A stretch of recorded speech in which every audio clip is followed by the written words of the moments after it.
Hey friends, Peggy Hall back with you from thehealthyamerican.org. It has been 3 years since I filed my lawsuit against the County of Orange. Yes, the Orange County Board of Supervisors and all of the public serpents who are serving evil and trying to bamboozle, hoodwink, and dupe the public. And I have been standing up against them. I have been standing up for your rights, for our truth and freedom since day one of all of this hogwash being sloshed all over us back in California. It was March of 2020.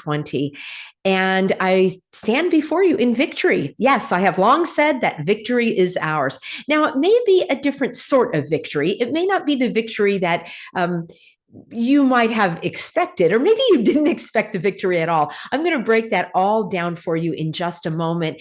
It is going to dovetail on a video that I did for you last week, which was called Turning the Tables on the Tyrants. I will have that linked for you after this one. Here's what it looks like. And this was all about my legal interactions, not with the county of Orange, but with a city in Orange County. And this goes into great detail in terms of what I went through and exactly the legal action that I took. And I just got a question from a Healthy American asking whether or not she should sue the public health department in San Diego. And you can learn a little bit from my experience, and I might actually cover that in a separate video. But before I do all of that, I do want to thank the sponsor of this show. So we're going to hop right on over to noblegoldinvestments.com. And I've been telling you about Noble Gold because this is a way that you could protect your wealth. So gold has been on an unstoppable run. It's gone up more than 81% in the last 5 years and almost 20% in the last 12 months. I've been telling you about Noble Gold Investments for a few years. So hopefully you were able to get on that. And the good news is that gold is predicted to go up even more.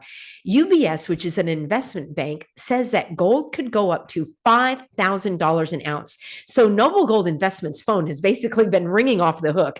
And you can call them at 877-646-5347. And you will speak to an American-based American who will talk you through all of your options. You know, it seems like everyone wants to protect their retirement with gold, and you can do the same.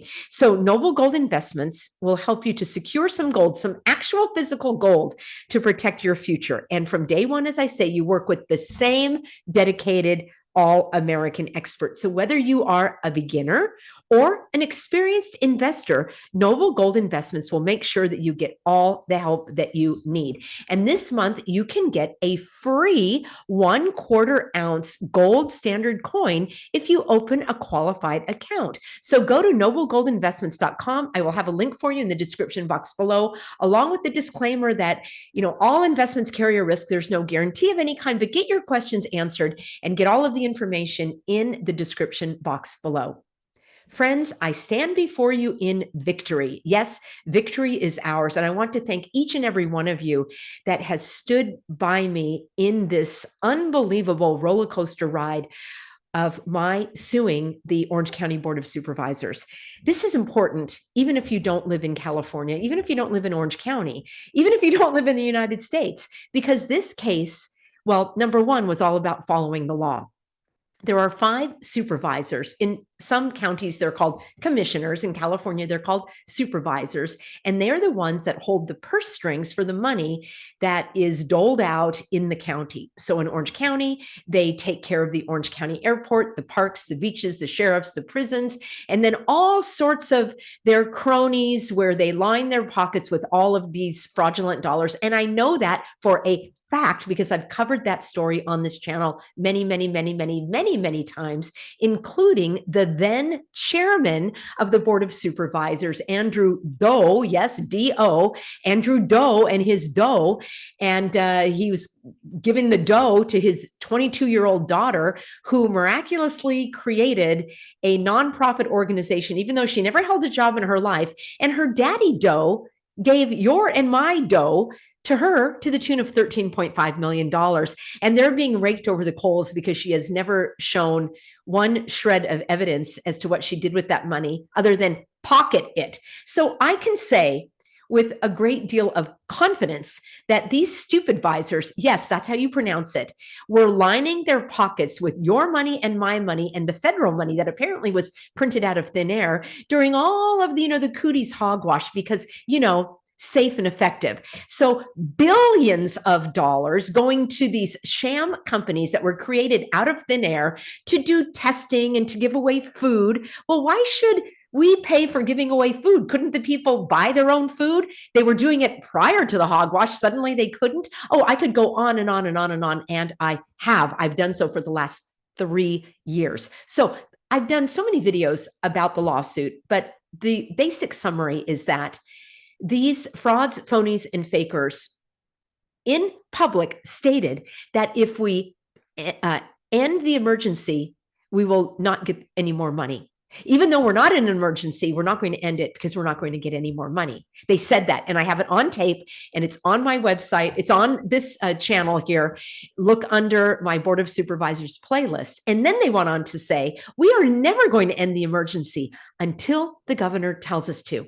Well, my friends, that's called a totalitarian government. And I'm going to link another video for you called The Best News Ever. And that summarizes basically the ruling from the corrupt judge Nick Conville. Yeah, he's a real con artist, and how he just shredded the Constitution. And basically, if I were a person that was rude and used, expletives and that sort of thing, I would probably be describing it differently. But let's just say that he didn't treat our laws with any sort of honor or integrity or veracity. All right. So he just basically shredded these laws because there's a very simple law that says the county board has to vote to end the emergency in its own county.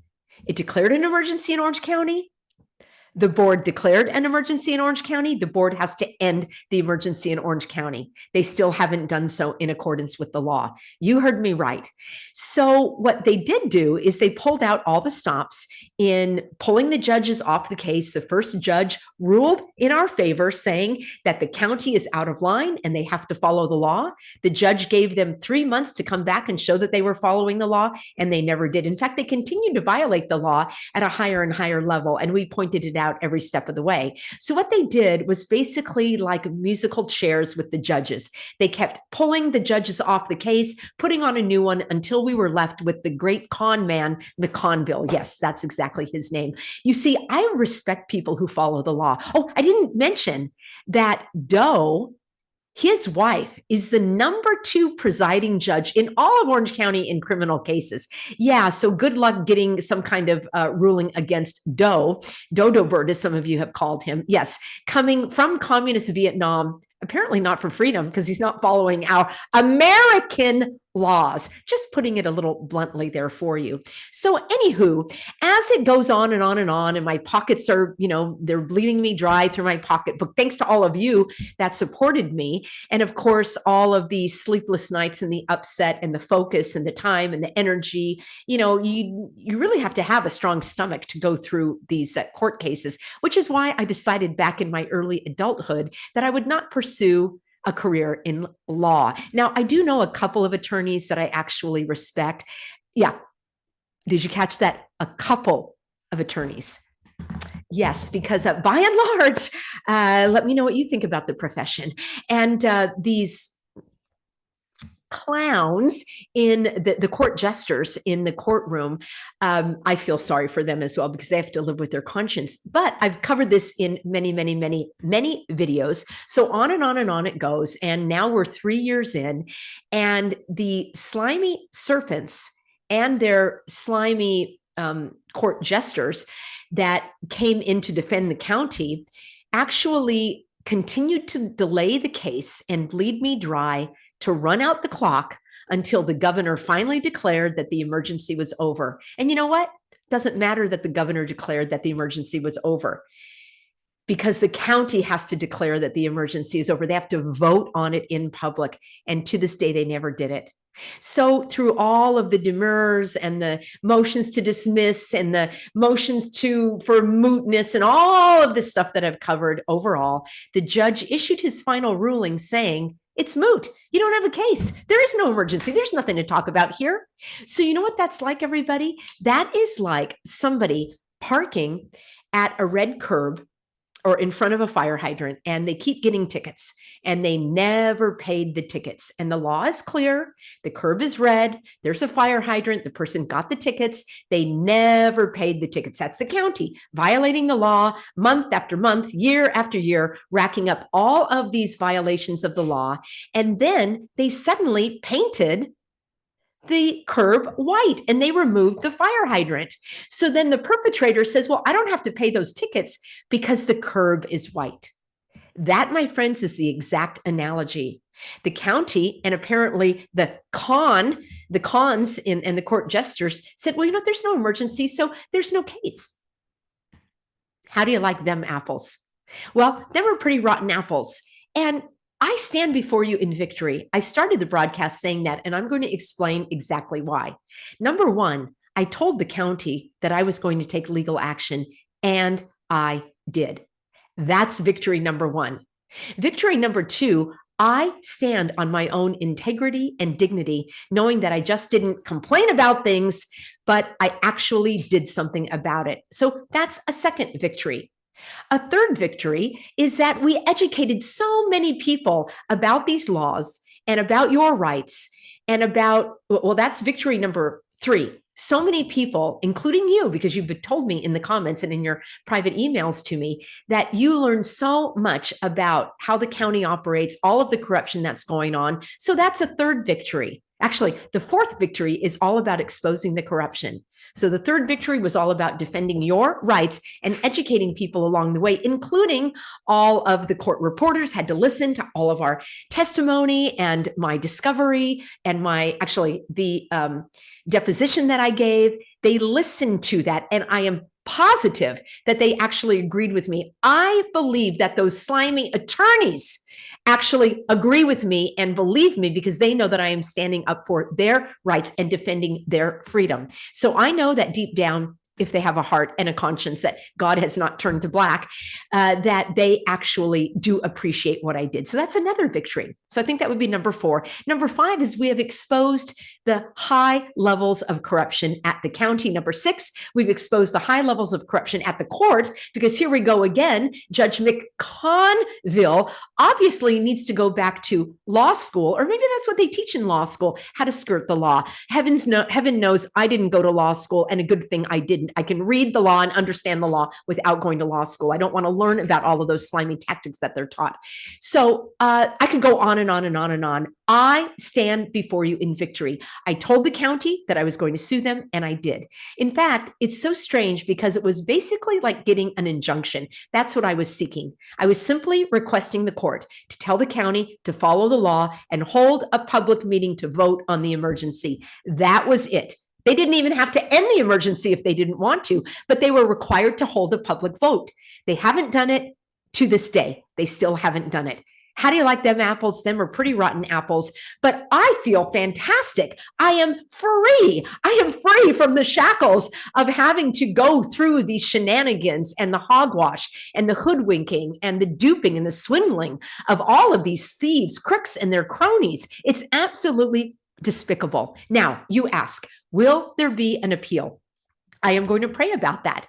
I am in this lawsuit along with another group called the Free Now Foundation.